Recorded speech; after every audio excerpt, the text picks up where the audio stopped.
সবাইকে জয় যিশু। আজকে আমরা প্রভু যীশু খ্রিস্টের নামে আরেকবার আপনাদের কাছে ঈশ্বরের বাক্য নিয়ে এসেছি। মনের পরিবর্তন। এই মন পরিবর্তন করলে আমাদের জীবনে কি কার্য হবে বা কিভাবে আমরা ঈশ্বরের আরো কাছে যেতে পারবো বা আমাদের প্রার্থনা পূর্ণ হবে, সেই বিষয় নিয়ে আজকে আমি আপনাদের কাছে এসেছি। আহ্বান গৃহ ঈশ্বর গৃহের পক্ষ থেকে আমরা সবাইকে জয় যিশু জানাই। আমার বিশ্বাস, আমার প্রার্থনা যে আপনাদের প্রত্যেকের জীবনে ঈশ্বর কার্যকারী করবে, আপনাদের হৃদয়কে পবিত্র আত্মা দিয়ে পরিপূর্ণ করবে। আজকের এই বাক্য আপনাদের জীবনে একটা সুন্দর সময়, একটা সুন্দর বার্তা, একটা সুন্দর প্রস্তুতি আপনাদের জীবনে গড়ে তুলবে। আসুন আমরা প্রার্থনা করি, আর প্রার্থনার মধ্য দিয়ে আমরা নিজেদেরকে শুদ্ধ ও পবিত্র করি। আব্বা পিতা, পুত্র ও পবিত্র আত্মার নামে সকলে বলি আমেন। স্বর্গের মঙ্গলময় পিতা, সর্বশক্তিমান প্রভু যীশু খ্রিস্ট, তোমাকে অসংখ্যভাবে ধন্যবাদ করি, তোমার গৌরবান্বিত করি, তোমার প্রশংসা করি। প্রভু, তুমি আমাদের আজকের দিনে এই সুন্দর মুহূর্ত দিয়েছ, এই সুন্দর সময় দিয়েছ, আর এই সুন্দর মুহূর্ত ও সময়কে আমরা যেন কাজে লাগাতে পারি, তোমার সেবাতে আমরা যেন তোমাকে উৎসর্গ করতে পারি। প্রভু গো, আমাদের দেওয়ার মতন কিছুই নেই, আমাদের পবিত্র অন্তঃকরণ যেন তোমার কাছে তুলে ধরতে পারি, আর সেই মনকে আমরা যেন পরিবর্তন করতে পারি। এই বিষয় নিয়ে আজকে আমরা যা কিছু শুনবো, প্রভু তুমি আমাদেরকে সাহায্য করো, আমাদের জ্ঞান ও বুদ্ধিতে তুমি আমাদের সবাইকে পরিপূর্ণ করে তোলো পিতা। আমি বিশ্বাস করি প্রভু, এই মুহূর্তে এই সময় তুমি আমাদের সঙ্গে সঙ্গে আছো। তোমার বাছনীয়, তোমার যষ্টি আমাকে সর্বদাই সাহায্য করে। তোমার পবিত্র হস্ত প্রভু আমাকে তোমার পবিত্র পথে আমাকে নিয়ে যেতে সাহায্য করে। তোমার পবিত্র রক্ত প্রভু আমাকে ধৌত করে। আমি বিশ্বাস করি প্রভু, আজকে এই বাক্যের মধ্য দিয়ে তুমি আমাদের হৃদয়কে সুন্দর করবে। আমরা তোমার কাছে প্রত্যেককে দাস দাসী, আমরা প্রত্যেকে তোমার কাছে প্রভু আমরা ভালোবাসা অর্পণ করতে চাই। আমরা প্রত্যেকে প্রভু মন পরিবর্তন করে আমরা তোমার কাছে নিজেদেরকে সমর্পণ করতে চাই। আমরা প্রত্যেকে প্রভু একজন অযোগ্য দাস দাসী হয়ে তোমার কাছে আমরা প্রার্থনা উৎসর্গ করতে চাই। প্রভু তুমি আমাদের প্রার্থনা শোনো, আমাদেরকে আশীষ করো। যে সমস্ত ভাই বোনেরা দূর দূরান্ত থেকে দেখবে, প্রত্যেকের জীবনে এক ক্ষুদ্রতম হলেও প্রভু তারা যেন কার্যকারী হয়, তাদের জীবনে যেন পরিবর্তন আসে এবং তারা যেন মন পরিবর্তন করে। আমি তোমার কাছে আমার সাহায্য, আমার প্রার্থনা প্রভু রাখি। প্রভু গো, আমি তোমার কাছে প্রভু আমার প্রার্থনা নিবেদন করি। তুমি আমাদের প্রার্থনা শোনো প্রভু, আমাদেরকে আশীর্বাদ যুক্ত করো, আমাদেরকে তুমি ধৌত করো, তোমার পবিত্র রক্তের দ্বারা আমাদেরকে সিঞ্চন করো প্রভু, আমাদের সূচি শুদ্ধ অন্তর গড়ে তোলো, যেন তোমার পবিত্র বাক্যতে আমরা মন দিতে পারি। এই ক্ষুদ্র প্রার্থনা আমাদের একমাত্র ত্রাণকর্তা, মুক্তিদাতা, সেই নাসরতীয় প্রভু যীশু খ্রিস্টের নামে আমেন।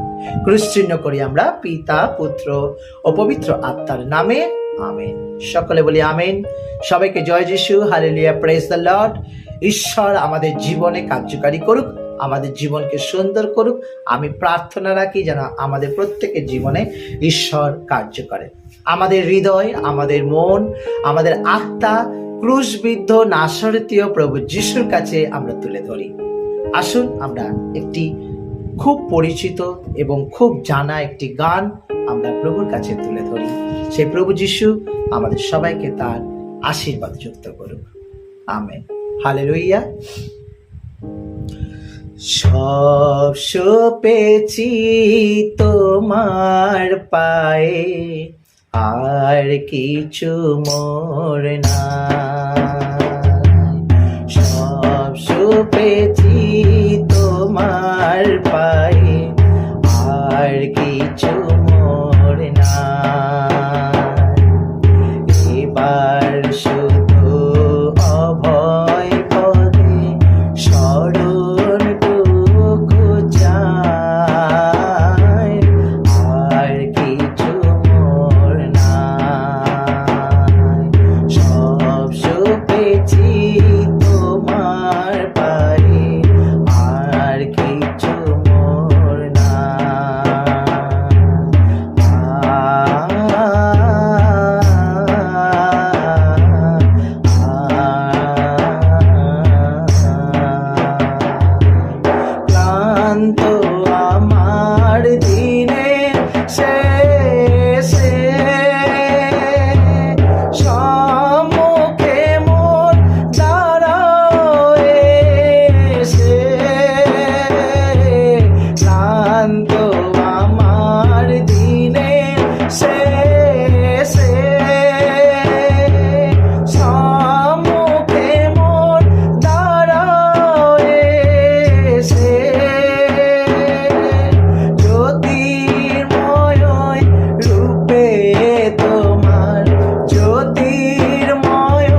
নাই।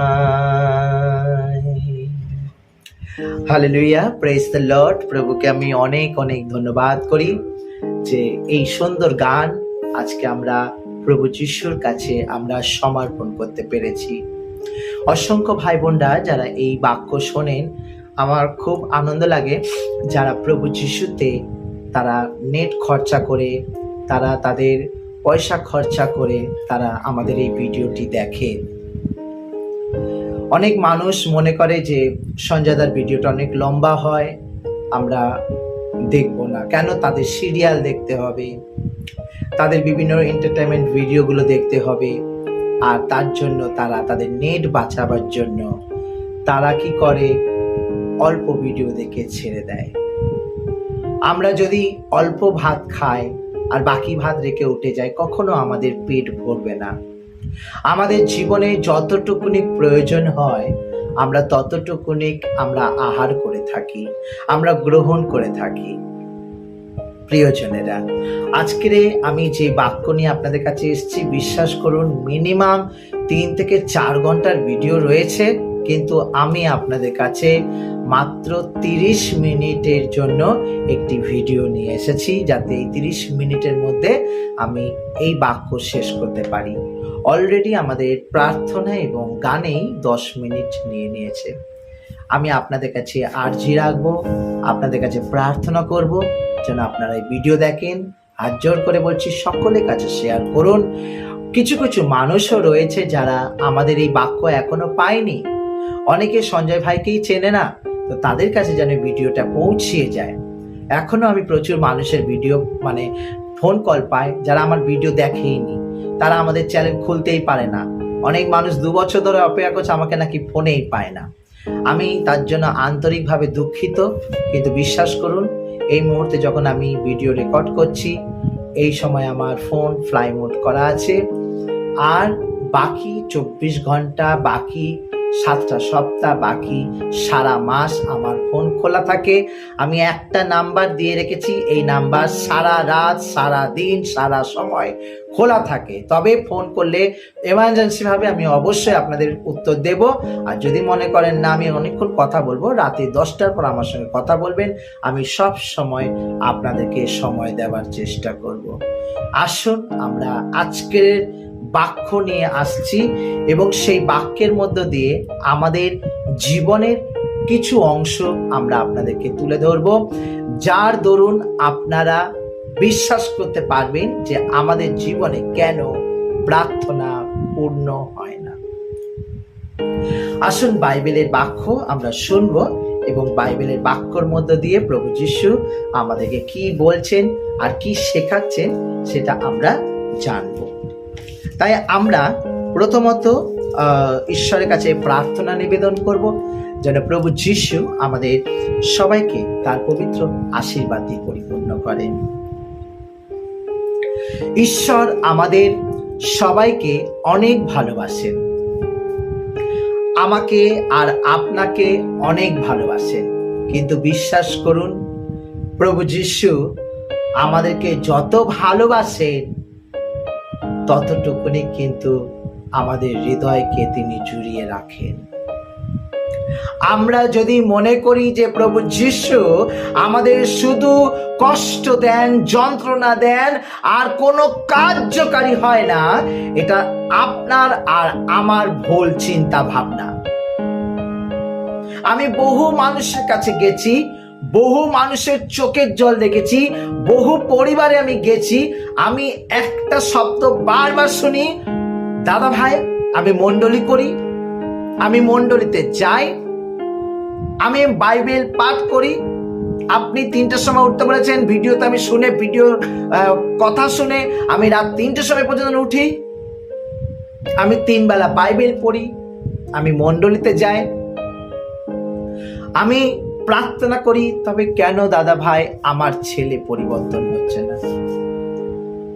কেন দাদা ভাই আমার স্বামী পরিবর্তন হচ্ছে না?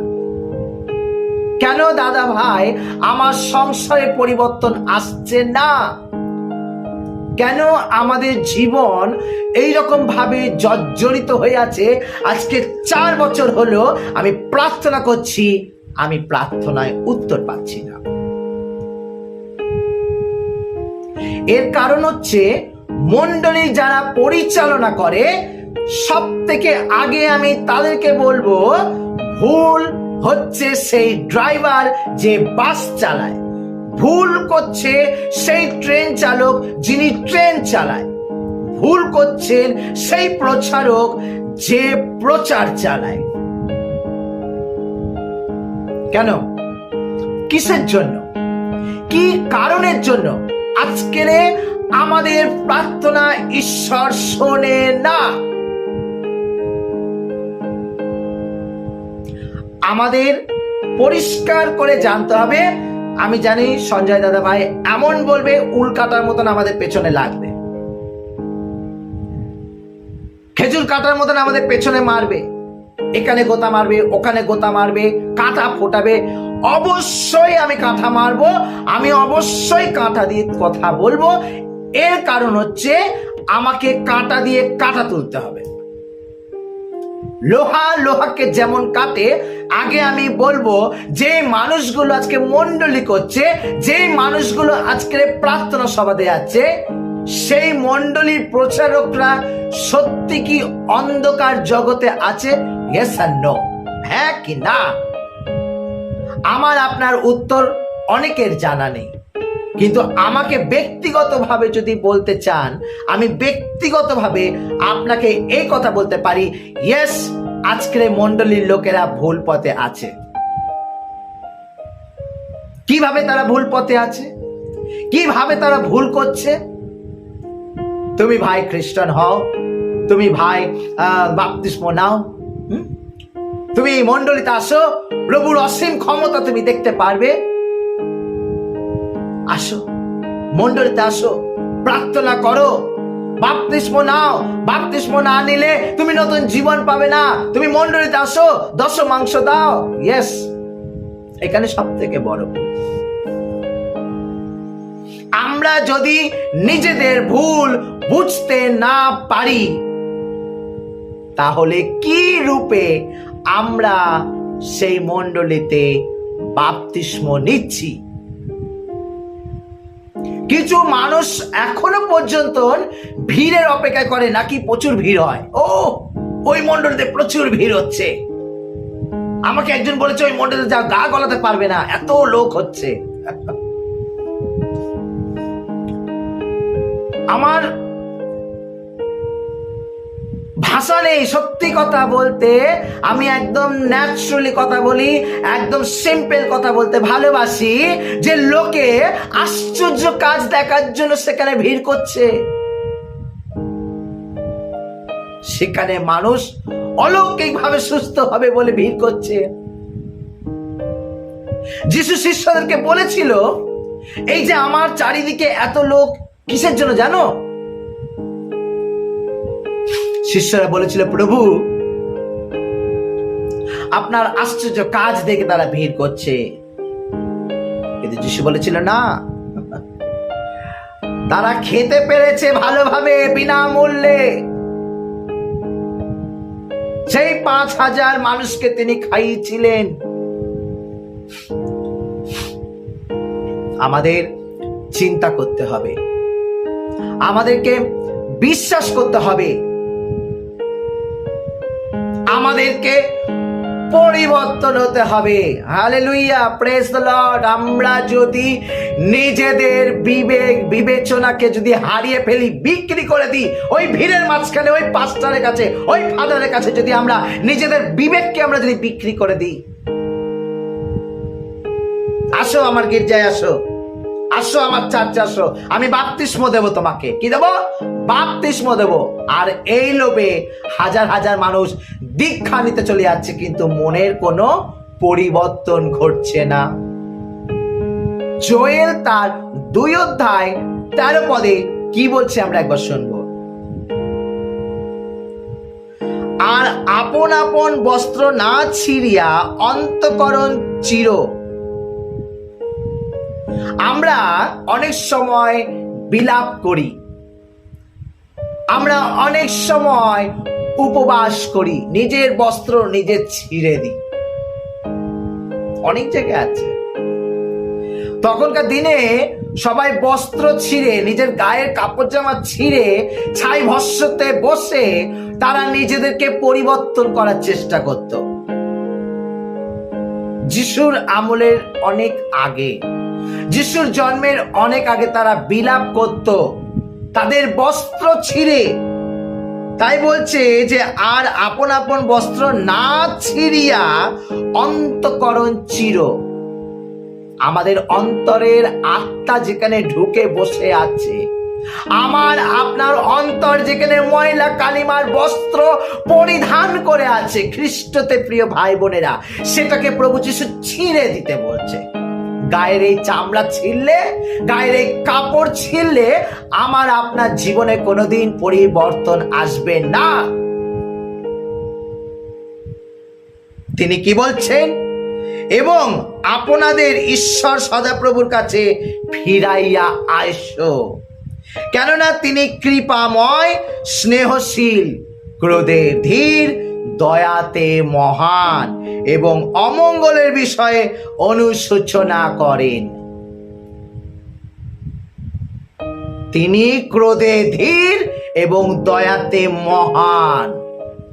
তাহলে কেন প্রিয় ভাই বোনেরা আমরা সেই পিতা ঈশ্বরের কথা শুনবো না? আমরা লোভে কেন দৌড়াবো মণ্ডলীতে? আগে বিবেচনা করুন, আপনি যে অন্যায় করেছেন, আপনি যে ভুল করেছেন, তার জন্য কি আপনি অনুশোচনা করছেন? আপনি অনুতাপ্ত হচ্ছেন? আপনি প্রায়শ্চিত্ত করছেন, হ্যাঁ কি না? যদি আপনি মনে করেন আমি আমার জীবনে পরিবর্তন আনবো, আমি পরিবর্তন হব, তাহলে আপনার জীবনে বাপ্তিস্ম নেওয়া প্রয়োজন আছে। কোনো কারণ ছাড়াই আপনি একজন পাস্টার হয়ে, কোনো কারণ ছাড়া আপনি একজন পুরোহিত হয়ে, কোনো কারণ ছাড়া আপনি একজন প্রচারক হয়ে আপনি আপনার মণ্ডলীকে ভরবার জন্য, বৃদ্ধি করার জন্য আপনি বিভিন্ন জায়গায় পিতা, পুত্র, পবিত্র আত্মার নামে দীক্ষা দিয়ে আপনি লোক দেখানোর মতন আপনার চার্চটাকে আপনি পরিপূর্ণ করছেন। এতে আপনি ভালো করছেন না ঠিক করছেন, অন্তর ধরে বিবেচনা করে একবার চিন্তা করবেন। সাধারণ পাবলিক বা সাধারণ মানুষকে আমি এই কথাই বলবো, যদি মনে করেন আপনি একটা মণ্ডলীর সঙ্গে যুক্ত হতে চলেছেন, আগে আপনি যে বাপ্তিস্ম নিয়েছেন বা নিতে চলেছেন, আপনি একবার বিবেককে জিজ্ঞাসা করুন, আপনি যে পাপ কাজগুলো করে এসেছেন, বাপ্তিস্ম নেওয়ার পরে সেই পাপ কাজগুলো কি পুনরায় বৃত্তি করবেন, নাকি আপনি সেই পাপ কাজগুলোকে ত্যাগ করবেন? আপনি যে অন্যায় কাজগুলো করেছেন তার জন্য আপনি প্রায়শ্চিত্ত করেছেন, নাকি করেননি? আপনি ডাইরেক্ট গিয়ে ওই মণ্ডলীতে উঠতে হবে বলে আপনি সরাসরি চলে গেলেন বাপ্তিস্ম নিতে। পরিবর্তনের কোনো বালাই নেই, পরিবর্তনের কোনো যোগাযোগ নেই।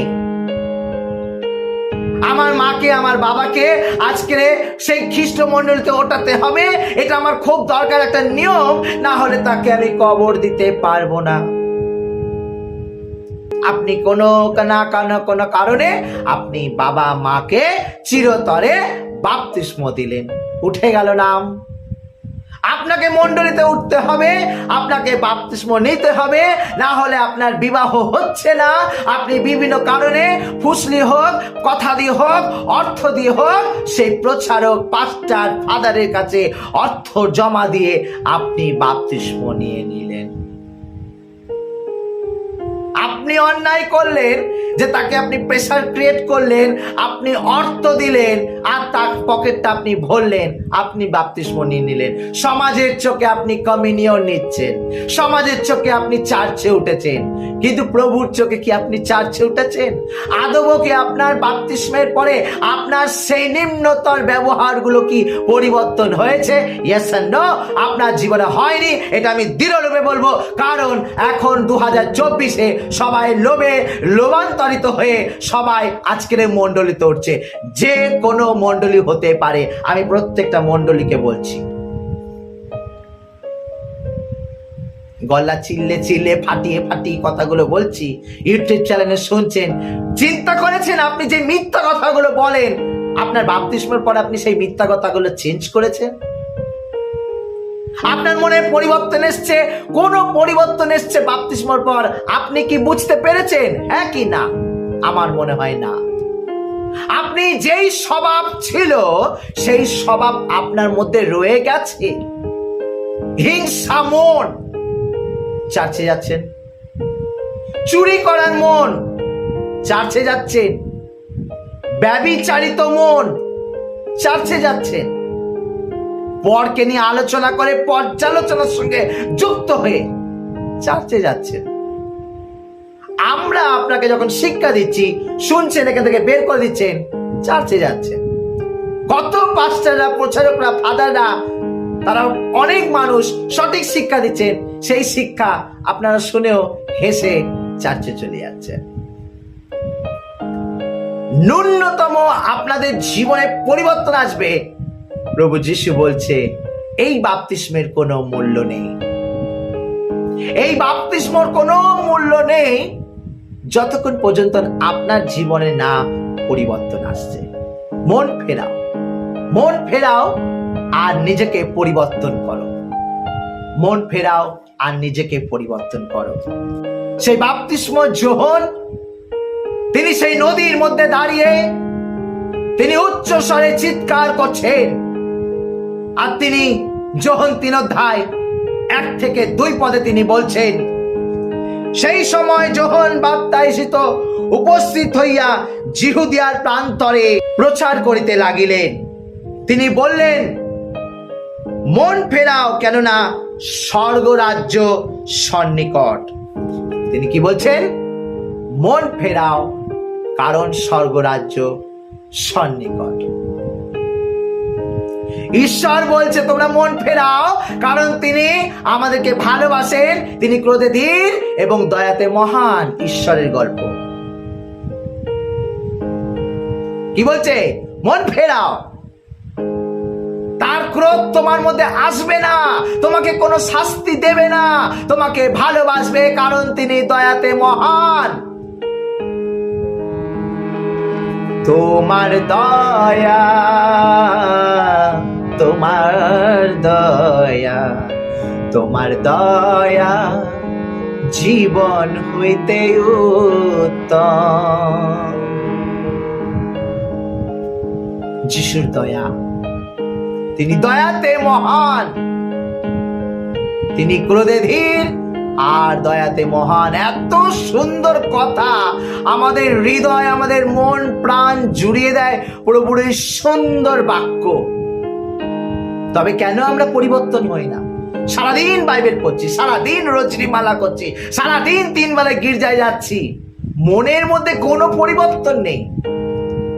কেন? কিসের জন্য?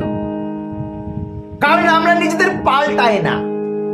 ঝাঁক জমজ করে আমরা সাজসজ্জা করি, জাঁক জমক করে আমরা লিপস্টিক করি, আমরা কানে দুল পরি, আমরা ভালো শাড়ি পরি, ভালো আমরা চুড়িদার পরি, ভালো প্যান্ট শার্ট পরি, প্যান্ট ফ্যান গুজে ভালো করে জুতো মোজা পরে চার্চে যাচ্ছি, আমাদের মধ্যে পরিবর্তন নেই।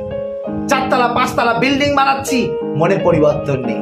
ফাদারকে আমরা, পাস্টারকে আমরা 100 টাকা 500 টাকা দান দিচ্ছি, মনে পরিবর্তন নেই। কি হবে আপনার এরকম দান? বৃথায় আপনার দান, বৃথায় আপনার 3-4 তলা বাড়ি অহংকারে, বৃথায় লোক ঠেকিয়ে আপনি এই বাড়ি অট্টালিকা বানিয়েছেন, আপনার পরিবর্তন নেই, আপনার মধ্যে সুন্দর জীবন নেই, আপনার মধ্যে নকল, সেই নকল বাপ্তিস্ম আপনার মধ্যে লুকিয়ে আছে। আর বাপ্তিস্ম দেওয়ার সময় যোহন বাপ্তাইশিতকে বলছেন, তোমরা মন ফেরাও, কারণ স্বর্গরাজ্য খুবই সন্নিকট। তাহলে বাপ্তিস্ম দেওয়ার আগে মন ফেরাতে বলছে, আর আমরা সমস্ত মানুষকে বাপ্তিস্ম দেওয়ার জন্য পাগল হয়ে যাচ্ছি। আয় চলে আয় বাবা, বাপ্তিস্ম নিয়ে চার্চে উঠে যায়, নালে এরকম মন্ডলী করে লাভ নেই। কোন রকমের ভাবে অর্থ পকেটে গুজলাম আর আমরা বাপ্তিস্ম দিয়ে দিলাম। একবারও দেখলাম না মানুষটা অনুশোচনা করলো কিনা, একবারও দেখলাম না মানুষটা জীবনে পরিবর্তন এলো কিনা, আমরা একবারও দেখলাম না সে অন্তঃকরণ থেকে অনুতপ্ত হৃদয় নিয়ে প্রভুর কাছে বাপ্তিস্ম নিতে এলো কিনা। আমরা বাপ্তিস্ম দিলাম আর তুলে নিলাম তাকে। স্বয়ং যীশু খ্রিস্ট প্রচার করতে গিয়েও বলেছে, আমরা একটু দেখব মতি 4:17 প্লিজ আমরা একটু দেখব যীশু কি বলছে। সেই অবধি যীশু প্রচার করিতে আরম্ভ করিলেন। আবার শোনো, সেই অবধি যীশু প্রচার করতে আরম্ভ করিলেন, বলিতে লাগিলেন, মন ফেরাও, কেননা স্বর্গরাজ্য সন্নিকট। হালেলুয়া। আর আমরা প্রচারকরা প্রচার করতেই চাই না। পরিবর্তনে কোনো বালাই নেই। বাপ্তিস্ম নাও ভাই, বাপ্তিস্ম নিলে আমাদের জীবনে নতুন একটা অধ্যায়ন শুরু হবে, আমরা নতুন জীবন পাবো, প্রভু যিশুকে চিনবা। বাপ্তিস্ম নাও ভাই, বাপ্তিস্ম নিয়ে যাও। আকাল এসে গেছে খ্রিস্টের জগতে। আর আমার প্রচার, আমি বারবার বলি, একটা লোহাকে কাটে। আপনার হৃদয় যদি এই বাক্য শুনে থাকে, কষ্ট হবে, কিন্তু আপনি এক নতুন জীবন পাবেন। হালেলুয়া। ঈশ্বর বলছে মন ফেরাও, কারণ ঈশ্বর ক্রোধে ধীর, দয়াতে মহান। আর যোহন রচিত সুসমাচারে মঙ্গল আমরা জানি, সেই যোহন বাপ্তিস্ম দিতে গিয়ে তিনি কি বলছেন, তোমরা মন ফেরাও, কারণ স্বর্গরাজ্য কাছে। আবার মতি 4:17 কি বলছে যিশু, তোমরা মন ফেরাও, কারণ স্বর্গরাজ্য কাছে। তাহলে মন যদি আমরা না ফিরাই, সেই ফিরানো মনের মধ্যে অনুতপ্ত লুকিয়ে না থাকে, প্রিয়জনেরা, প্রচার করতে হচ্ছে, নিয়ম পালন করতে হচ্ছে, গুড ফ্রাইডে করছি, ইস্টার সানডে করছি, যীশু খ্রিস্টের নামে বড়দিন করছি, কবরস্থানে বাতি জ্বালাচ্ছি, নিয়মিত স্মৃতিচারণ করছি, নিয়মিত গির্জায় যাচ্ছি, মনের মধ্যে পরিবর্তন নেই, মনের মধ্যে পরিবর্তন নেই। প্রিয়জনেরা, কষ্ট হয়, আর কষ্ট করে আপনাদের কাছে বলতেও হয়। যীশু খ্রিস্ট নিজে বলছেন, তোমরা মন ফেরাও। আর কত জায়গায় আপনাদের দেখাবো, হাজার হাজার জায়গায় আছে। আমার এই প্রচার অন্তত করতে গেলে 4-5 ঘন্টা লেগে যাবে। যে অল্পতে বোঝে না, সে এততেও বুঝবে না। আমি অল্প বাক্যই আপনাদের কাছে দিচ্ছি, মন ফেরাও। এখনো বলছি, মন ফেরাও। আমরা যদি প্রভুতে থাকি, আমরা যদি ঠাকুর দেবতাতে থাকি, আর মনের পরিবর্তন না হয়, ঈশ্বরকে ডাকা বৃথায় আমাদের জীবন। একবার বলে আমি ঠাকুরকে ডাকবো, একবার ভাবে আমি ঈশ্বরকে ডাকবো। আরে বাবা, একটা নৌকায় চলো। আর মানবে না তো কাউকেই মানা দরকার নেই। তোমার দুটো নৌকায় চলা দরকার নেই। তুমি ডাঙায় থাকো, না যিশুকে মানতে হবে, না তোমার ঠাকুরকে মানতে হবে, না তোমার আল্লাহকে মানতে হবে। তুমি আগে মানুষ হও, পরিবর্তন আনো মনে, ভুল সিদ্ধান্তগুলোকে সঠিক করো, নোংরা জীবনকে পরিবর্তন করো, ব্যভিচারিত চোখকে শুদ্ধ করো, নিজের জীবনকে বিলিয়ে দেওয়া বন্ধ করো। লিপস্টিক ঘষে, পাউডার মেখে মন্ডলীতে যাচ্ছি, আর ছেলেরা আমার দিকে তাকিয়ে আছে, এইভাবে মন্ডলী হয় না। সুন্দর সুন্দর বাক্য দিয়ে ছেলে মেয়েগুলোকে কাছে টেনে, মেয়েগুলোকে জড়িয়ে ধরে, এইভাবে মন্ডলী হয় না। ব্যভিচারিত আঙ্গুলগুলোকে বন্ধ করতে হবে, ব্যভিচারী অন্তরকে বন্ধ করতে হবে, ব্যভিচারী চোখ দুটোকে বন্ধ করতে হবে। তবে বন্ধ করলে আমাদের জীবন আসবে কি? পরিবর্তন। আমরা যদি পরিবর্তন না হই, তাহলে আমার বাপ্তিস্ম নেওয়া, আমার মণ্ডলী যাওয়া, আমার খ্রিস্টের পথে চলা, সমস্ত সময় নষ্ট করা, টোটালটাই আমার শূন্যতে এসে দাঁড়াবে। সারা বছর আমি যে গান, প্রার্থনা, আরাধনা, স্তুতি করলাম, মনের পরিবর্তন হলো না। আমার মনে হয় এইরকম ধর্ম আপনাকে করা উচিত নয়। ন্যূনতম যদি আমার এই বাক্য আপনার জীবনে কার্য করে, শেয়ার আপনি নিশ্চয়ই করবেন। আপনার প্রতিবেশীকে আপনি শেয়ার করুন যে প্রভু যীশু কি বলছে, প্রভু যিশুকে যিনি বাপ্তিস্ম দিয়েছেন তিনি কি বলছেন? এদের আসার আগে পিতা ঈশ্বর কি বলছেন? আমাদের পরিবর্তনের জন্য,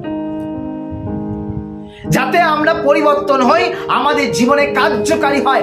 আমরা যদি পরিবর্তন না হই তাহলে আমাদের জীবনে সত্যিকারে কোনো কার্যকারী হবে না।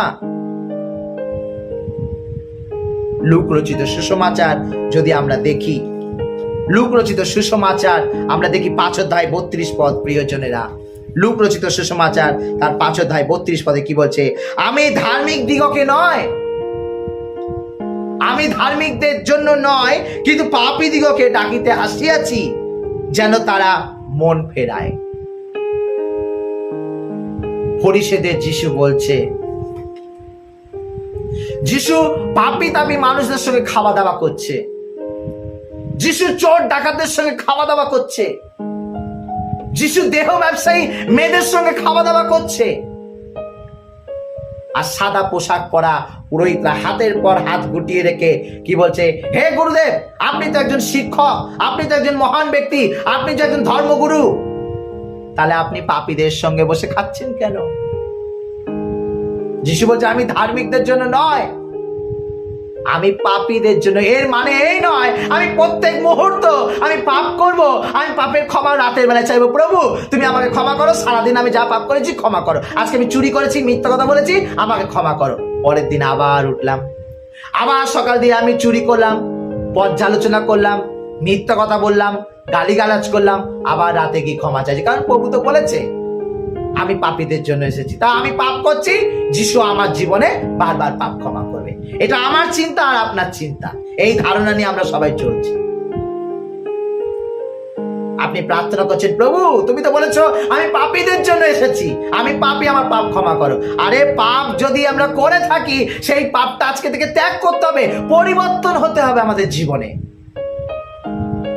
আমরা যদি আমাদের জীবনে পরিবর্তন আনি, আমরা মন ফেরাই, তবে আজকে যে পাপ করেছেন, যে পাপের জন্য আপনি অনুতপ্ত হচ্ছেন, সেই পাপটাকে আপনাকে বিসর্জন দিতে হবে, আপনাকে ধুয়ে বের করে দিতে হবে। দ্বিতীয়বার যাতে এই পাপটা আপনি না করেন, সেই বিষয় নিয়ে আপনাকে কিন্তু ভাবনা চিন্তা করতে হবে। আমি আপনার প্রত্যেকের জীবনে আমরা কি সেটা করি? রোজ প্রার্থনা করি আর রোজ বলি প্রভু আমার প্রার্থনা শোনে না। শুনবে কি করে? আপনার মধ্যে তো পরিবর্তন নেই, সেই জন্য আপনার প্রার্থনা আমার প্রার্থনা শোনে না। সেই আমরা খিচুড়ি হয়ে গেছি, রোজ পাপ করছি, রোজ ক্ষমা চাইছি, রোজ পাপ করছি, রোজ ক্ষমা চাইছি। আরে পরিবর্তন হবে কবে? পরিবর্তন তখনই হয়। মানুষকে জেলে কেন নিয়ে যায় জানো? চুরি করে, ডাকাতি করে, খুন করে, কেন? তাদেরকে শুধরায়। আর করবে কি নাকি বলো? তোমাকে এতদিন তোমাকে জেলে রাখা হয়েছে, তুমি আর চুরি করবে কিনা বলো? যদি চুরি না করো, মন পরিবর্তন করো, মন ফেরাও, তোমাকে আবার আমরা জেল থেকে বের করে দেবো। কিন্তু আমি আপনি জেলে তো নেই, তাই রোজ পাপ করে যাচ্ছি ঈশ্বরের কাছে। কিন্তু এমন জেলে প্রভু যিশু আমাদের অন্তিম সময় দেবে, তখন আপনি কিন্তু সেই জেল থেকে জীবনে বেরোতে পারবেন না। এই জাগতিক জেল নয় পয়সা দিয়ে বেল পেয়ে যাবেন, এই জাগতিক জেল নয় ঘুষ দিয়ে আপনি ছাড়া পেয়ে যাবেন, এই জাগতিক জেল নয় যে আপনাকে 60 বছর যাবজ্জীবন করলো। অনন্ত জীবনের মতন যাবজ্জীবন হয়ে পড়বেন আপনি। আমি ধার্মিকদের জন্য নয়, আমি পাপীদের জন্য এসেছি, যারা মন পরিবর্তন করে। বাইবেলে বলেছে যারা মন পরিবর্তন করে। আপনার জীবনে মন পরিবর্তন আছে? আপনি কি মন পরিবর্তন করেছেন? তাহলে বাপ্তিস্ম নিয়েছেন কিসের জন্য? কোন অধিকারে আপনি বাপ্তিস্ম নিয়েছেন? আপনার বাপ্তিস্ম নেওয়া বৃথা। আপনি একজন মিথ্যাবাদী। যে আপনাকে বাপ্তিস্ম দিয়েছে সেও মিথ্যাবাদী। আপনাকে লোভ দেখিয়ে, লোভের বশত আপনাকে মণ্ডলীতে ভরেছে, কোনো পরিবর্তন আপনার জীবনে আনেনি। আগে পরিবর্তন ঘটাক। বাবা তুমি ভালো করে চিন্তা করো, মনে পরিবর্তন আনো, হিংসা, লোভ, ক্রোধ সবকিছু দূর করো। তারপর তোমার মধ্যে পরিবর্তন এলে তুমি বাবা বাপ্তিস্ম নাও। রেষারেষি চলছে এখন সব মণ্ডলী, কে কোথায় চার্চ বানাবে, কে কোথায় মণ্ডলী করবে, কোন ঘরে ঘরে আমি কত মণ্ডলী করতে পারলাম, রেষারেষি চলছে। আমার চাচ্ছে এত সদস্য, আমার মণ্ডলীতে এত সদস্য, আমার মণ্ডলীতে এত দান ওঠে, আমার মণ্ডলীতে এত লোক হয়, আমরা এত সুন্দর। বাবা আমি ধন্য, আমার মণ্ডলীতে লোক তেমনি নেই, আমি খুশি। এক্ষুনি চাইলে আমি 100 করে প্রত্যেক মাসে লোক ঢোকাতে পারি। মানুষের মধ্যেই পরিবর্তন নেই। এত বোঝাচ্ছি, এত বাক্য দিচ্ছি, পরিবর্তন নেই। আমি কোন হাতে তাদেরকে বাপ্তিস্ম দেব? আর যারা বাপ্তিস্ম দিচ্ছে তারা তো তাদের জ্ঞান হারিয়েই ফেলেছে। কিভাবে তারা বাপ্তিস্ম দিচ্ছে? আমার জ্ঞানের বাইরে, আমার চিন্তার বাইরে। আমরা প্রত্যেকে কম বেশি প্রভুর কাছে পাপ করছি। কেউ জেনে পাপ করছি, কেউ অজান্তে পাপ করছি, কিন্তু আমরা প্রত্যেকে পাপ করছি। প্রভু যিশু বলেছে, আমি ধার্মিকদের জন্য নয়, কিন্তু পাপীদের জন্য আমি এসেছি। কিন্তু সেই আশা কি প্রভু যিশুর জন্য ঠিক ছিল? আমরা কি সেই জায়গাটা কি পরিপূর্ণ করতে পারছি যিশুর জন্য? আমরা কি নিজেদেরকে পরিবর্তন করতে পারছি সঠিক সময়ে? না, আমরা পারছি না। আমরা পরিবর্তন করতে পারছি না নিজেদেরকে। শুধু বাপ্তিস্ম নিতে হয়, নিয়ে নিয়েছি, একটা ফর্মালিটি আমাদের তৈরি করতে হচ্ছে, একটা আমাদের নিয়ম আমাদের তৈরি করতে হচ্ছে। বাপ্তিস্ম নিতে হচ্ছে, নিলাম। ফার্স্টকমিউনিয়ন নিতে হচ্ছে, নিলাম। হস্তার্পণ নিতে হচ্ছে, নিলাম। অন্তিম সময়ে প্রভু যিশুর নামে আমাদের ফার্স্ট পাঁচটা সবাই ওই অন্তিম লেপন দিয়ে আমাদের বলবে তোমার পাপের ক্ষমা হলো। আমি লাস্টে ক্ষমা পেয়ে গেলাম, ভগবান জানে ক্ষমা পেয়েছি কিনা, কারণ আমার মধ্যে পরিবর্তন নেই।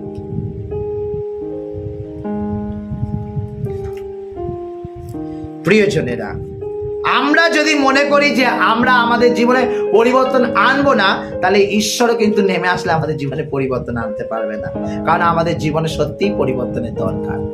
আমাদের বিবেচনা করার জন্য ঈশ্বর ছেড়ে রেখেছে। তুমি ভুল করছো কি তুমি ঠিক করছো, সম্পূর্ণ তোমার উপর ছেড়ে রেখেছে। তোমাকে ফলাফল দেবে অন্তিম সময়, ঠিক সময়ে। কারণ যারা পরিবর্তন হয় না তারা বিনষ্ট হয়। লুক 13 অধ্যায় আমরা দেখব। লুক 13 অধ্যায় 3 পদ কি বলছে প্রভু যিশু? আমি তোমাদিগকে বলিতেছি তাহা নয়, বরং যদি মন না ফেরাও তোমরা সকলেই তদ্রূপ বিনষ্ট হইবে। সবাইকে বলল তোমরা যদি পরিবর্তন নাও, অর্থাৎ আমরা যাদেরকে মন্ডলীতে টেনে টেনে নিয়ে চলে আসছি, আসো বাপ্তিস্ম নাও, কালকে আসো তোমাকে বাপ্তিস্ম দিয়ে দেবো, আমার মন্ডলীর সদস্য হও, তোমাকে মাস গেলে একটা 10 মাংস দিতে হবে, একটা খাতা খুলতে হবে, একটা বই করতে হবে, তোমাকে চার্চে আসতে হবে, অথচ তার মন পরিবর্তনের কথা আমি বললাম না। আমরা কিন্তু প্রত্যেকেই পাপ করলাম। সেই মানুষটা জানে না, তাকে সেই শিক্ষাও দিলাম না, অথচ সে শিক্ষা নেওয়ার জন্য প্রস্তুত। আমি তাকে মন্ডলীতে তুলে দিলাম, বিনা মন পরিবর্তনের পরে আমি তাকে বাপ্তিস্ম দিয়ে দিলাম। আবার অনেক মানুষ সেই মন্ডলীতে যাওয়ার জন্য কি করলে হবে, কিভাবে পাস্টার বাবু ফাদার বাবুর কাছে একদম দাঁড়াতে হবে, কিভাবে আমি তাদের পাশাপাশি ঘুরবো, কিভাবে হারমোনিয়াম বাজাবো, কিভাবে ডাবলি বাজাবো, কিভাবে তার সঙ্গে সঙ্গে চলবো, মনের মধ্যে পরিবর্তন নেই, তাহলে আমরাও কিন্তু প্রত্যেকে পাপ করছি। কারণ তিনি পরিষ্কার করে বলছে, আমি তোমাদিগকে বলিতেছি তাহা নয়, বরং যদি মন না ফেরাও তোমরা সকলেই তদ্রূপ বিনষ্ট হইবে। যে প্রচার করছে আর যে প্রচার করছে না তদ্রূপ বিনষ্ট হইবে। বাইবেল আমাদেরকে বলছে, এখনো প্রচুর লাইন রয়েছে, প্রচুর অধ্যয়ন আছে, আমি বেশি বাড়াতে চাই না। আমার আজকের প্রচার আপনাদের কাছে, প্রিয়জনেরা, মনের পরিবর্তন না ঘটা পর্যন্ত বাপ্তিস্ম নেওয়া আমাদের কারোরই ঠিক হবে না, আমাদের উচিত হবে না। মনের পরিবর্তন আনুন, আপনাদের জীবনে ঈশ্বর কার্য করবে। তারপরে বাপ্তিস্ম নেন, হস্তার্পণ নেন, ফার্স্ট কমিউনিয়ন নেন, দীক্ষা নেন, দীক্ষাগুরু যোহন হয়ে যান, যীশু খ্রিস্ট হয়ে যান, আপনাকে কেউ বারণ করবে না। আমার খুব ভালো লাগে প্রচারের মধ্যে দিয়ে সুন্দর কথা আপনাদের কাছে তুলে ধরার জন্য। আপনাদেরকে হিংসা করে আমি কি করব? আপনাদেরকেই বা খোঁচা মেরে আমি কি করব? কিন্তু আমার কাজ, আমার কর্তব্য, আর কতদিন প্রভু আমাকে বাঁচিয়ে রেখেছে আমি জানি না। যতটুকুনি সময় পাবো ততটুকুনি সময় পরিবর্তনের বিষয় নিয়ে, প্রভু যিশুর বাক্য নিয়ে আমি আপনাদের কাছে আসবো। ঈশ্বর আপনার এবং আমার প্রত্যেকের জীবনে একটা নতুন জীবন দান করুক, এটা আমার প্রার্থনা। প্রত্যেকে ভালো থাকবেন, প্রত্যেকে সুস্থ থাকবেন, প্রভুর বাক্যতে আপনারা মন ফেরাবেন। আসুন আমরা প্রভুর কাছে প্রার্থনা করি। এই বাক্য শেয়ার করতে আপনারা ছাড়বেন না, শেয়ার করুন, ভালো লাগলে লাইক করুন, সাবস্ক্রাইব করুন, আমাদের চ্যানেলটা প্রচুরভাবে চারিদিকে ছড়িয়ে দিন, যাতে ঈশ্বরের বাক্য ছড়িয়ে পড়ে। আমরা চেষ্টা করব আরো সুন্দর বাক্য আপনাদের কাছে তুলে ধরার জন্য। যদি কোনো প্রশ্ন থাকে আপনারা আমাদেরকে কমেন্ট করতে পারেন। ন্যূনতম ভালো লাগলে আপনারা অবশ্যই জানাবেন। আসুন চোখ বন্ধ করি, প্রার্থনা করি। স্বর্গের মঙ্গলময় পিতা, তোমাকে ধন্যবাদ করি, তোমার গৌরব করি প্রভু সুন্দর মুহূর্তের জন্য। তুমি দিয়েছো আর তুমি নিয়েছো সমস্ত কিছু। প্রভু তোমাকে ধন্যবাদ জানাই। তোমার হাতে তালুর নিচে আমরা প্রত্যেকে উপস্থিত। তোমার হাতে তালুর নিচে আমাদের চলাফেরা গমনাগমন প্রত্যেকটা মুহূর্ত প্রভু লেখা রয়েছে। আশীর্বাদ করো আমরা যেন তোমার হাতের তালুর মধ্যেই থাকতে পারি। তুমি আমাদের সেই তালন্ত করে গড়ে তোলো, আমাদের সুন্দর করে গড়ে তোলো পিতা। আমরা যেন পার্থিব জগৎ থেকে নিজেদেরকে সরিয়ে রেখে আমরা যেন আধ্যাত্মিক জীবনকে আলিঙ্গন করতে পারি, মনের পরিবর্তন আনতে পারি, মন পরিবর্তনের মধ্য দিয়ে বাপ্তিস্ম নিতে পারি, সেই অগ্নি দ্বারা আমরা বাপ্তায়িত হতে পারি। প্রভু তুমি আমাদেরকে আশীষ করো, আমাদেরকে কৃপা করো, আমাদের ঘরে ঘরে তোমার বাক্য তোমার সাক্ষ্য যেন ছড়িয়ে দিতে পারি, সেই আশীর্বাদ তুমি ফল প্রদান করো। প্রত্যেকটা মণ্ডলী ফাদার পাস্টার প্রচারকদেরকে তুমি আশীর্বাদ করো, প্রত্যেকের জীবনকে তুমি সুন্দর করো। যারা ভগ্নচূর্ণ, যারা নিপীড়িত, যারা প্রতারিত প্রভু প্রত্যেকের জীবনে তুমি আশীষ করো। চারিদিকে যে মহামারী, দুর্ভিক্ষ, অনাচার, মানুষের উপর অত্যাচার প্রভু সমস্ত কিছু তুমি দূর করো। কেবলমাত্র তোমার যিশুর নামে অধিক চাই প্রভু, তুমি নিজ করে তুমি আমাদের সবাইকে ক্ষমা দান করো। আমাদের একমাত্র ত্রাণকর্তা মুক্তিদাতা সেই নাসরতীয় প্রভু যিশু খ্রিস্টের নামে সকলে বলি amen. Hallelujah, praise the lord. ঈশ্বর আপনার প্রত্যেকের জীবনে আশীষ দান করুক। আমি প্রার্থনা করি ব্রাদার সঞ্জয় আপনাদের জীবনে আসবে, আপনাদের জীবনে প্রার্থনা দেবে, ঈশ্বরের আশীষ নিয়ে আপনার গৃহতে উপস্থিত হবে। আপনারা যদি চান অবশ্যই আমি আপনার কাছে গিয়ে উপস্থিত হব, আপনাদের প্রার্থনা নেব। মা মারিয়ার প্রার্থনা হোক, যীশু খ্রিস্টের প্রার্থনা হোক, সাধু আন্তনির প্রার্থনা হোক, মৃতদের প্রার্থনা হোক, কীর্তন হোক, যে কোনো বিষয়ে আপনারা যোগাযোগ করবেন। আমি আপনাদের সঙ্গে যোগাযোগ করে সেই প্রার্থনা সভা, সেই মণ্ডলীকে সুন্দর করার চেষ্টা করব। সমস্ত মণ্ডলী, সমস্ত চার্চ, সমস্ত জায়গার মানুষকে আহ্বান করছি, যে কোনো মুহূর্তে আমাদেরকে একটু ডাকুন, আমরা যাব। ঈশ্বরের বাক্য যেন আপনাদের দিতে পারি, ঈশ্বরের বাক্যের দ্বারা আপনারা যেন গড়ে উঠতে পারেন, ঈশ্বর আপনাদের প্রত্যেকের জীবনে আশীষ করে, সেই আশা ভরসা নিয়ে আজকের এই প্রচার। আপনারা ভালো থাকবেন, আপনারা সুস্থ থাকবেন, ঝড় বৃষ্টি বাদলের হাত থেকে আপনারা নিজেদেরকে রক্ষা করবেন। প্রত্যেকজনের জন্য প্রার্থনা করবেন যেন ঈশ্বর আপনাদের প্রত্যেকের জীবনে আশীষ দান করে। সকলে ভালো থাকবেন, সকলে সুস্থ থাকবেন। সবাইকে প্রভু যীশু খ্রিস্টের নামে জয় যিশু।